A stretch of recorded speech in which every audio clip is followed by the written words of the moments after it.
తాకట్లో ఉన్న బంగారాన్ని విడిపించి ఆ రోజున మార్కెట్ ధర కట్టి మిగిలిన డబ్బును మీకు అందిస్తుంది కొమ్మూరి గోల్డ్. అడ్వాంటేజ్ మీ గొంతు చాలా rounded, young, high pitch voice. అంటే అనుగ్రహం అండి అది నిజంగా. మంచి చక్కటి, ఇప్పటికీ అందుకే యంగ్గా ఉందని ఇందాక మొదలుపెట్టింది. అలాగే మీ పాట విని మీ వారేమంటారు సుధాకర్ గారు? ఆయన ఎప్పుడు పాడమంటారండి. ఆయన ఎప్పుడు నేను పాడుతుంటే తనకు చాలా ఇష్టం. ఈ పాట పాడు, ఆ పాట పాడు అంటారు. అలాగే గెస్ట్లు ఎవరన్నా ఇంటికి వచ్చినా కూడా వాళ్ళు అడగక్కర్లే, ముందు ఏం చెప్పేస్తారు, మీకోసం ఒక పాట పాడుతుంటాను. అయ్యో ఎంత బాగుందండి. సో అది ఇబ్బందే లేదు తనకి. నా పాటలు అంటే చాలా ఇష్టం. ఎప్పుడు ఇంకా బాగా ప్రోత్సహిస్తారు.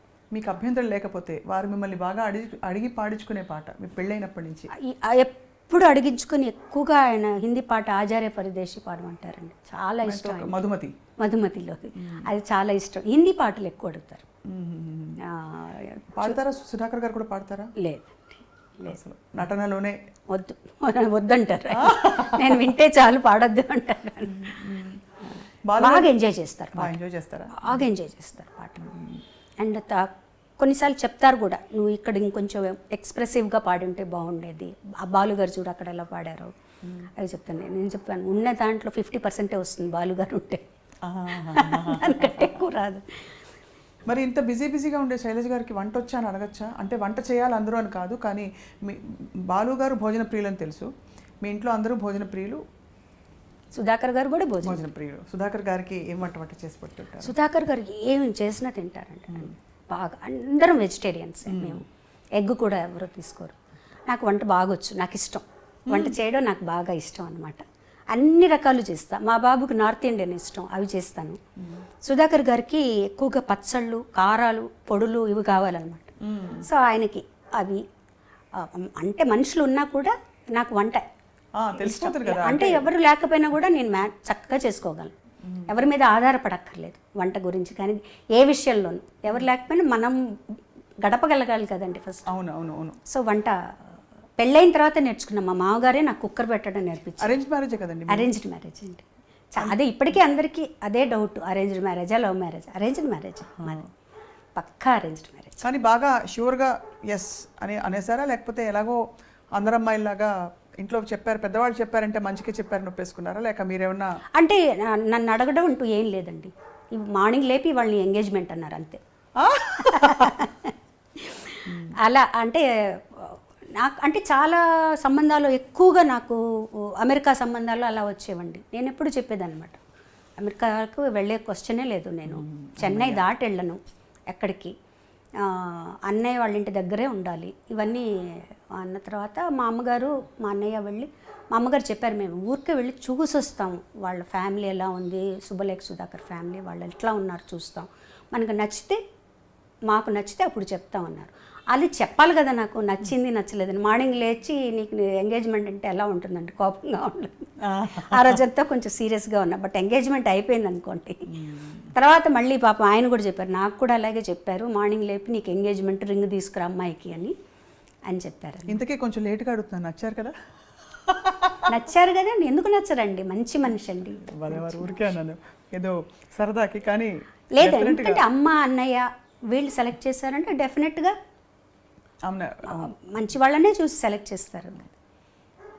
మీ అబ్బాయి శ్రీకర్? ఒక బాబు అండి మాకు. వాడు MBA ఇన్ మీడియా మేనేజ్మెంట్ చేసి ఇప్పుడు ఒక కంపెనీలో పనిచేసి చెన్నైలోనే చేస్తున్నాడు. నట వారసత్వం వచ్చిందా, పాట వారసత్వం వచ్చిందా? పాటలంటే పిచ్చి, మ్యూజిక్ అంటే ఏ వారసత్వం రాలేదు. వాడు జాబ్ చేసుకుంటూ హాయిగా ఉంటాను, పాటలు వింటూ. సినిమాలు పిచ్చి అనమాట, సినిమాలు చూస్తాడు, బాగా అనలైజ్ చేస్తాడు, అవన్నీ చేస్తాడు. వాడు ఉండే వింగ్ కూడా అందులోనే ఇప్పుడు పనిచేసేది కూడా. సో వాడికి పాటలు చాలా ఇష్టం. అంతో పాట రాకుండా ఉండదు కదా? వచ్చుండి అంటే శృతి ఉంది నాకు తెలిసి. నా ముందర ఎప్పుడు పాడలేదు. నా నీస్ ఒకసారి రికార్డ్ చేసి పెట్టింది, వాడు ఎక్కడో వాళ్ళ పిల్లలందరూ పాడుతుంటే వాడిని కూడా పాడమని. శృతి ఉంది, పాడగలుగుతాడు. అండ్ చెప్తాడు, ఈ పాటలాగా ఉంది కదమ్మా, ఈ పాట ఈ రాగం ఒకటేనా అట్లా అడుగుతాడనమాట. ఈ పాటలోంచి తీసుకున్నారా ఏమన్నా, అవన్నీ తెలుస్తాయి. అంటే ఏ రకంగానూ ఇటు మా అబ్బాయి కానీ మా వారు కానీ నా కెరియర్కి ఎప్పుడూ ఇబ్బందిగా లేదు, నో చెప్పరు. ఇంకా నువ్వే టిమిడ్గా ఉంటావు, వెళ్ళవు, ఇంకా ప్రోగ్రామ్స్ అవి చేయొచ్చు కదంట. నేను కంఫర్టబుల్గా ఉన్నాను చాలు. నాకంటూ కొంచెం టైం కావాలి నా మెడిటేషన్స్కి, నాకు వాటికి. మెడిటేషన్ చేస్తారా? చేస్తాను, డైలీ చేస్తాను. రమణ మహర్షి? లేదండి, కామ్గా కూర్చుంటా. నా గురువు గారు వచ్చి చంద్రశేఖరేంద్ర సరస్వతి స్వామి వారు, కంచిపీఠారు. సో కామ్గా కూర్చుంటాను. నాలో ఉండే బ్యాడ్ అంతా పోవాలి, అందరి పట్ల లవ్ రావాలి. ప్రస్తుతం అందరి గురించి అందరూ బాగుండాలనుకోవాలి. అది కష్టం కదండి. మనం ఎంత లేదన్నా ఎక్కడో ఒక చోట ఏదో కోపాలు వస్తాయి ఒకళ్ళ మీద, అవేవి రాకుండా ఉండాలి. కానీ మానవ మాత్రులకే అది సహజం కదా సహజం. శైలజ గారు అసలు కూర్చున్నప్పుడు ఎన్ని ఆలోచనలు వస్తాయండి, అప్పుడే వస్తాయి. ఎప్పుడు లేని అన్ని ఆలోచనలన్నీ అప్పుడే వస్తాయి అన్నమాట. అదే సాధన అనుకుంటాను నేను, వాటిని తీసేయడం. నలుగురు బాగుండాలనుకోవటం. సగం మనల్లో కానీ అసూయ లేకపోతే మనం హ్యాపీగా ఉంటామండి, ఆరోగ్యంగా ఉంటాం. తర్వాత రోజు ఇంట్లో అంటే ప్రయాణాలు లేకుండా ఇంట్లో ఉంటే రోజు క్రమం తప్పకుండా అమ్మవారి దగ్గర పాటలు పాడతానండి. మా అమ్మవారు ఉంది. అంటే నాన్నగారి కోసం ఒక త్యాగరాజ కృతి, ఆ రోజు ఏదైతే ఆ అమ్మవారికి ఒక కృతి, ఇప్పుడు ఆంజనేయ స్వామి అయితే ఆంజనేయ స్వామికి ఒక కృతి, అలా పాడుకుంటాను. దేవుడి దగ్గర పాడడం అలవాటు. దేవుడు కచేరీ ఉన్నప్పుడు కూడా ఆ సాంగ్స్ దేవుడి దగ్గర పాడుకుంటా, ప్రాక్టీస్ చేసి. ముందు ప్రాక్టీస్ చేసి దేవుడి దగ్గర ఏ పాటలు అయితే అన్ని వాళ్ళకే స్టేజ్లో బాగా రావాలని కొత్త పాట పాడుతున్నాను అనుకోండి స్టేజ్లో, అది ప్రాక్టీస్ చేసి వాళ్ళ ముందర పాడి పాడతాను. చక్కగా ఇంటికి రాగానే తులసి కోట పైన దర్శనమిచ్చి ఎంత అందంగా ఎంత కళకళలాడుతూ కనిపించింది తులసమ్మ. తర్వాత పైకి రాగానే అగరత్తుల సువాసన భలే. నాకు కావాలని సపరేట్గా పెద్ద రూమ్ కట్టించుకున్నానండి, దేవుడి రూమ్. సో నేను ఇష్టదైవం అమ్మవారేనా? అమ్మవారే, లలితమ్మ. మీరు ఆ నిండుగా అమ్మవారి లక్షణాలన్నీ, అంటే ఒకవైపు సౌమ్యం, ఇంకోవైపు సముచితమైన రౌద్రము అన్నీ కలగలిసి అలా చక్కగా ఉన్నారు మీరు. అందుకని అమ్మవారి అంటే నేను నమ్ముతానండి, అమ్మవారి ఏ దైవం మనకి దగ్గరైతే ఆ దైవంలోని కొన్ని ఎనర్జీస్ అంటాం కదా, ఎనర్జీస్ తప్పకుండా ఉంటాయండి. ఇప్పుడు అందరు దేవుళ్ళు అమ్మవారే అనుకోవచ్చు మనం, సకల దేవుళ్ళు అమ్మవారే అనుకోవచ్చు. ఆ ఒక ఎనర్జీ ఉంది అక్కడ, ఆ ఎనర్జీ నన్ను కాపాడుతుంది.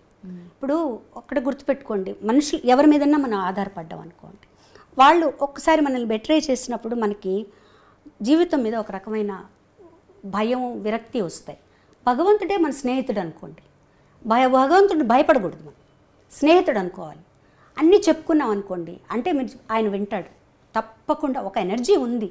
అది మీకేమన్నా ఎప్పుడైనా స్వయంగా అవగతం అయిందా? అంటే ఇలా విన్నారు, నా మొరని భగవంతుడు ఆలకించాడని. అంటే కొన్ని షేర్ చేసుకోవచ్చు, కొన్ని షేర్ చేసుకోలేము.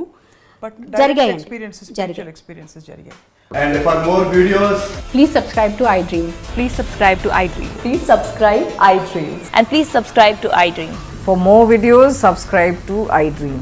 please like, share and subscribe to the channel. Congratulations, iDream. Subscribe to iDream. Subscribe to iDream.